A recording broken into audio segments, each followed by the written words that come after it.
protection is your best protection. Exactly. They even equated this meme with prevention, when in fact you're exposing your breast to a type of radiation that is actually known to have a higher risk of causing cancer in the breast, especially if you have the BRCA1 and 2 gene mutations that everyone is so concerned about, because they make it harder for you to to protect yourself from radiation-induced damage. So overdiagnosis, according to a recent study done in the New England Journal of Medicine, over the past 30 years in the United States resulted in 1.3 million women being diagnosed with early-stage breast cancer that technically never had any type of cancer that would have caused harm. This is called ductal carcinoma in situ, or stage 0 cancer, which they equated with actual cancer, which now we know is not. And so what that basically meant is that they would give them the standard mastectomy or lumpectomy with radiation, with chemotherapy, things like tamoxifen, and then follow up hormone suppressive therapies like Arimidex. So basically what we're dealing with here is a kind of a medical holocaust of sorts, because those women now had to deal with being diagnosed with a cancer they didn't have, being treated for it, having the stigma and all the psycho-spiritual emotional stress that's caused by that.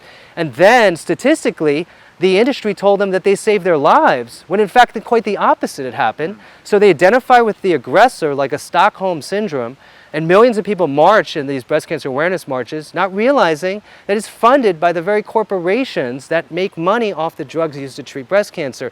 We're talking about AstraZeneca, which actually is a derivative of Imperial Chemical Industries, who started Breast Cancer Awareness Month in the 80s and has a patent, or had the patent, for tamoxifen and Arimidex.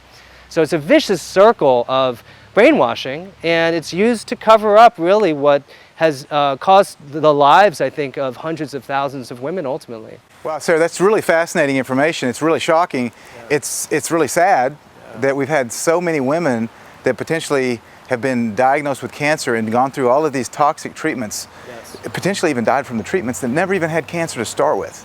Yeah, absolutely. And so overdiagnosis is basically causing an inflation of the success in terms of what the industry says they're doing, because of what's called lead time bias, which is if you diagnose something early that would never progress to cause harm in a patient, and certainly not take their life, it appears as if, according to the statistics, you've saved their life because you have all this more time when you diagnose the cancer from when it would have maybe caused a symptom later. Ultimately, the mortality statistics remain the same, meaning they don't live longer because you've done that. Yeah. And then lead time bias is also related to length time bias, which is that when you do these sorts of screenings, you're going to actually detect the slow-growing cancers before you are the fast-growing. It's just a statistical fact that fast-growing cancers, which are the ones that are malignant, are not going to be picked up as fast or as accurately as the slow-growing non-malignant ones. So these two factors lead to, ultimately, higher mortality in those who subject themselves to breast cancer screening. And that's actually the reality. Is you look at all the trials, and it now says that women who do this preventively, to detect it early, are actually probably going to end up dying of breast cancer sooner than those who do not. You know, I've read that, and I've also read, you mentioned the fact that mammography actually increases breast cancer risk. Yes. That's amazing, because of the fact that women are urged, this documentary will be airing in October. Yes. Breast Cancer Awareness Month, and women are urged to go get the mammogram.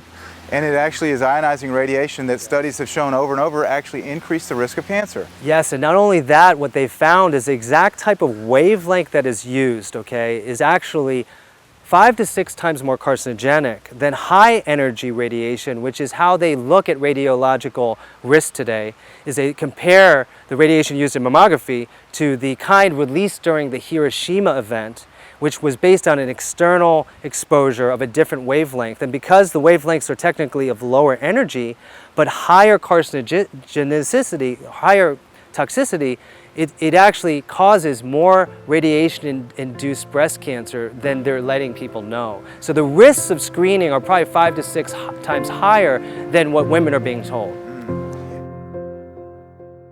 Hi, this is Ty Bollinger. Thanks for watching.